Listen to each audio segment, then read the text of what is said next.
นี่ก็บ่ถืออีกเลยแต่ว่าเบิดมันกินเห็นบ่นี่พี่น้องเมื่อคืนนี้แหละนี่มันไปกินเมื่อคืนนี่แหละโอ้มันกินอยู่นี่พี่น้องเรียบร้อยลังนี่พี่น้องเห็นบ่เรียบร้อยลัง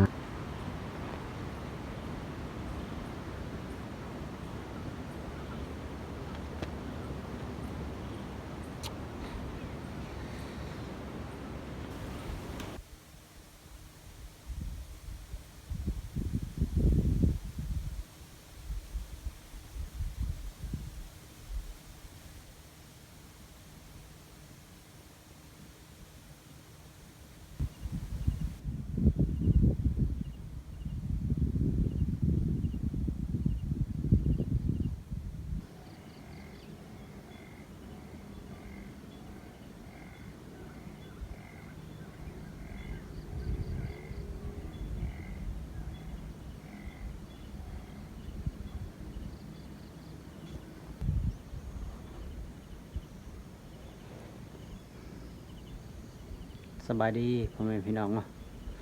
สบายดีพ่อแม่พี่น้องเบิดสู่ครูสู่คนเนาะพี่น้องเอ้ยมืดครึ้มอีกแล้วพี่น้องมื้อนี้เนาะเฮาสิไปเบิ่งกับพี่น้องบ่ฮู้ว่าสิมาหรือบ่เนาะ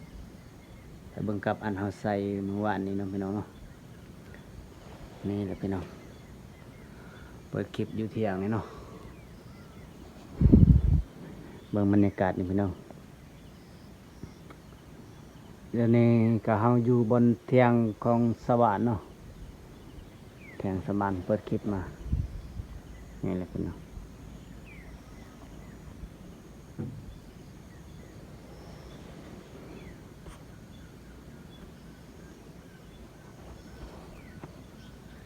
มื้อนี้เฮาบ่ได้ไปเสียหญ้าเนาะพี่น้องเนาะเพราะว่า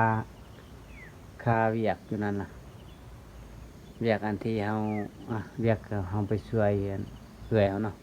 ใช้เอื้อยเฮาดำนาพี่น้องเพราะว่ายามนี้ก็เขาดำนาเนาะเฮาบ่มีนาแล้วไปช่วยเอื้อยเพิ่นเนาะพี่น้องเนาะเพราะว่าเฮามันบ่มีนานะก็เลยไปช่วยเอื้อยมันเอื้อยของเฮานี่แหละพี่น้องเบิดเฮาไปเบิ่งกลับแล้วเนาะตอนนี้ก็เฮาสิกำลังจะไปเบิ่งกลับแล้วพี่น้องบ่ฮู้ว่าสิมาหรือบ่เนาะพี่น้องเนาะไปรุ่นนำกันอยู่นั่นเนาะพี่น้องเนาะบ่ฮู้ว่าสิมาหรือบ่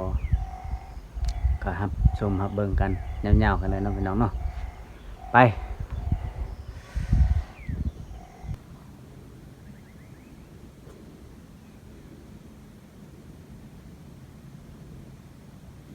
นี่นะพี่น้อง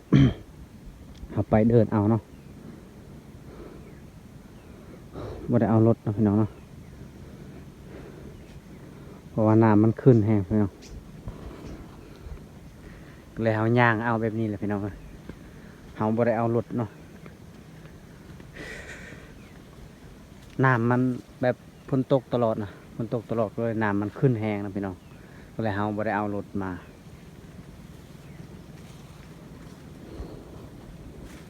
เบิ่งขนาดห้วยน้อยๆนี่ก็ยังมันดินมันเจือนมันเนาะมันเลิกไปแล้วน้ำมันขึ้นหลายแล้วเนี่ยมันกำลังจะฮอดแล้วเนาะจะฮอดอันให้แล้วไปเนาะ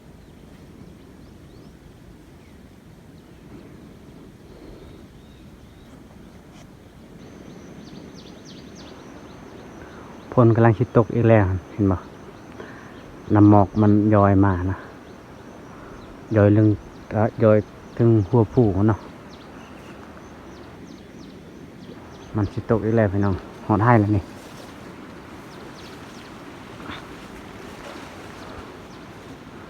หอดไห้เขาแล้วเนาะไปเบิ่งทางนี้ก่อนเนาะ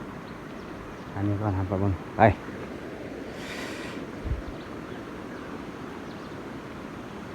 เพราะว่าทางนี้แหละเขาใส่เมื่อวานนี้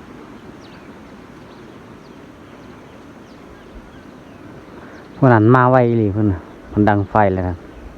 ปวนแทงพุ่นแทงอยู่กลางมันเพิ่นนั้นมาไวแต่เศร้าเลยเพิ่นมานะบางทีก็เพิ่นนอนอยู่นั่นเลยนั่นแหละไห้ของเพิ่นเนาะ เ หลังเสียให้แล้วเสียหญ้านะเสียหญ้าให้เฮามื้อนี้บ่ได้เสียหญ้าให้เนาะพี่น้องเนาะไปเบิ่งกลับก่อนก็เลยจักหน่อยก็เฮากลับเฮาเมื่อเลยเนาะไป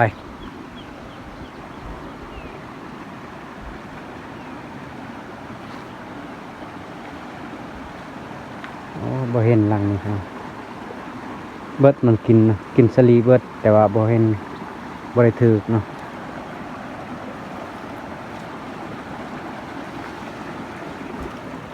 สลีได้เบิดเลยมันกินนะ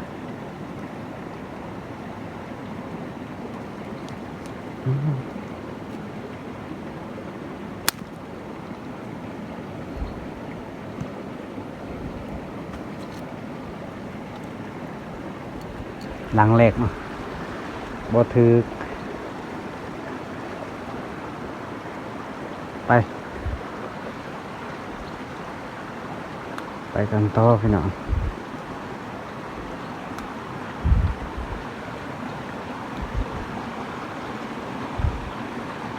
อย่าบอกได้บ่ถึกทุกหลังเลยนี่มีอะไรมันกินคืนนี้อะไรมันกินพี่น้องหาบริษัทใช่ครับโอ้ถึกเลยพี่น้องนี่โอ้เบิดหมดนะเห็นบ่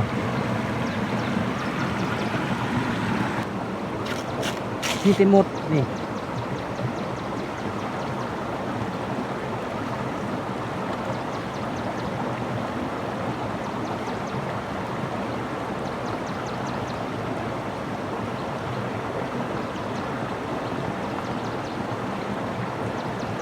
หมดครับ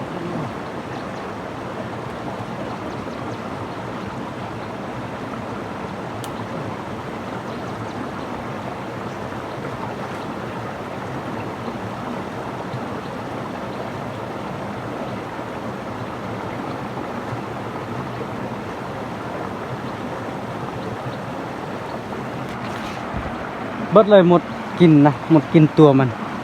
ก็เลยเอาไปล้างเนาะไปต่อสองล่างเลย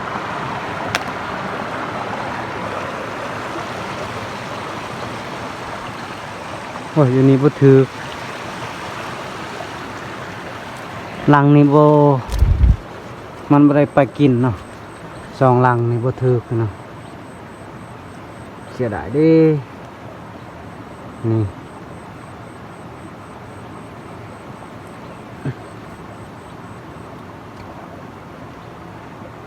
ไ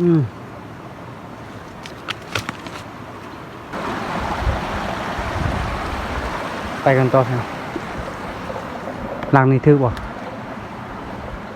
โอ้ยหลังนี้ก็บ่ถืออีกเลยแต่ว่าเบิดมันกินเห็นบ่มันกินนั้นเบิดมันกินเหยื่อนะแต่ว่ามันบ่ถือจับบ่ทำงานเนาะ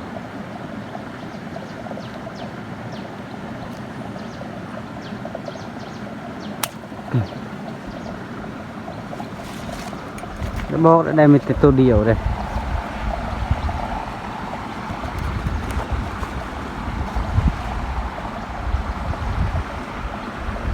ยังอีก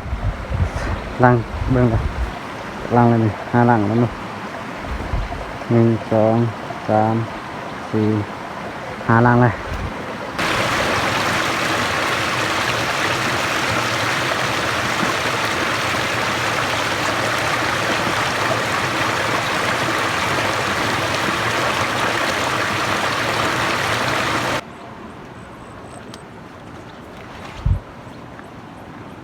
ไป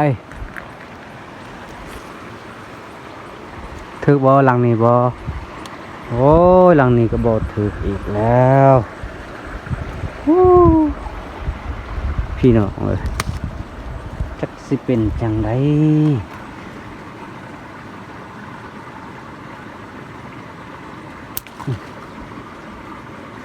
คือว่ามันบ่ได้ไปกินเนาะ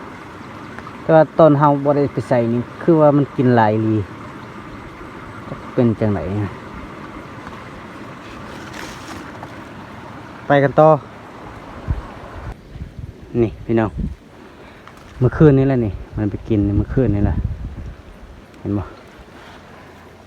ราะว่าเฮาบ่ได้ใส่อยู่นี่เนาะ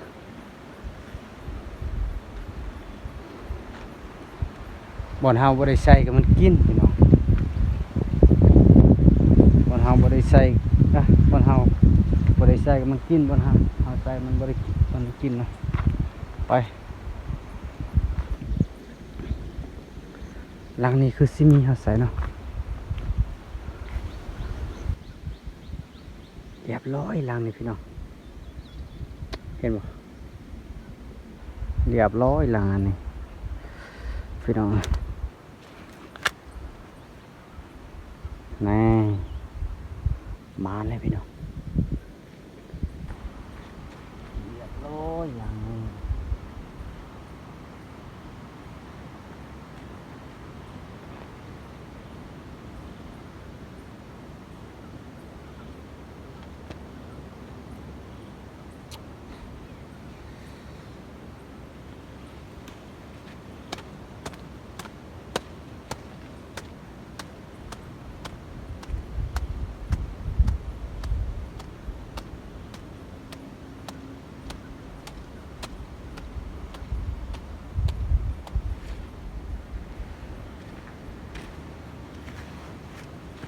นี่เนาะพี่น้องได้แล้ว2โตพี่น้อง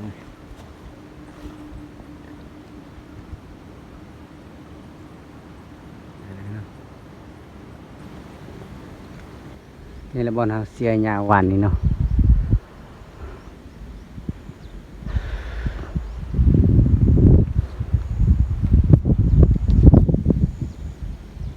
เห็นบ่มีชาวบ้านกำลังเสียหญ้านะเขากำลังเสียหญ้านะพี่น้อง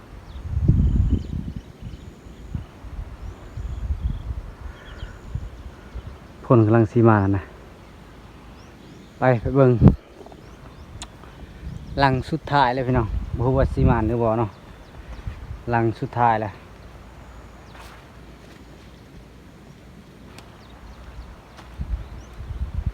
ไปพุ่นแหละอยู่แคมป์ครับอยู่แคมป์ให้พุ่นแหละ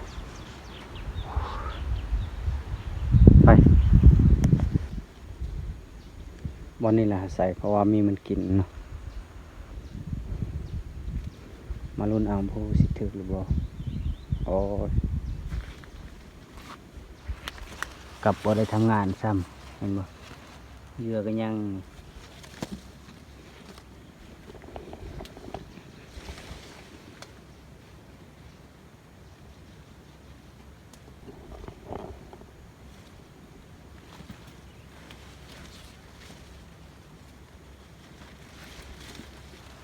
บ่ถึก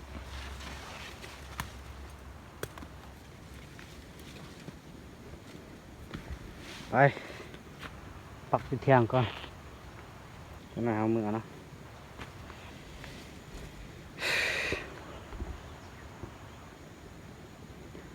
เบิ่งไห้นี่พี่น้องเอ้ย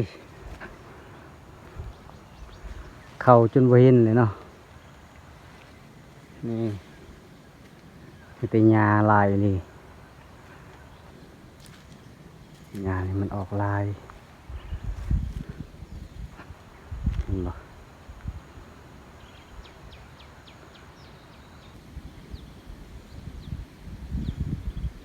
นี่แหละปักอยู่เที่ยงเขาก่อนเนี่ย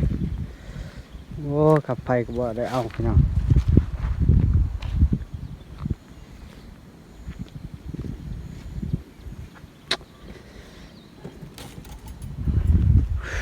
เครื่องของยังหลายอยู่นี่ไป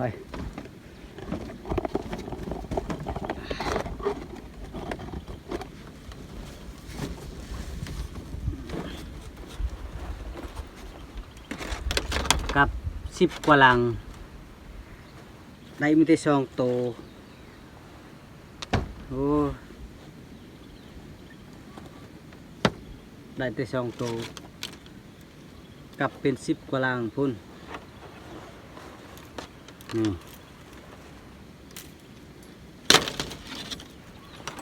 ยังบ่เดี๋ยวละ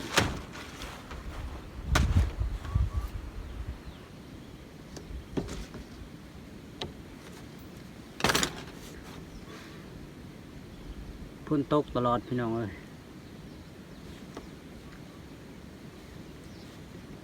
เอาไปเบิ่งกลับเสร็จแล้วก็จากนั้นเฮาเมื่อเนาะพี่น้องเนาะเฮาเมื่อดำนานะเมื่อดำนาเพราะว่าลูกเมียเฮาก็อยู่พุ่นแหละเนาะดำนาซอยเอื้อยเฮาซอยเอื้อยเนาะ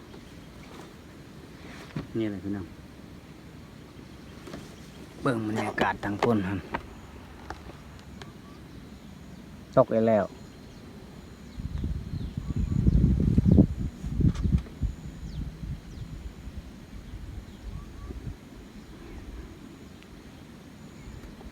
ลืมเอาไผ่เนาะกับไผ่อยากอันนาทางไฟก็บ่ได้เพราะว่าเขาลืมเอาดังกับไฟเนาะ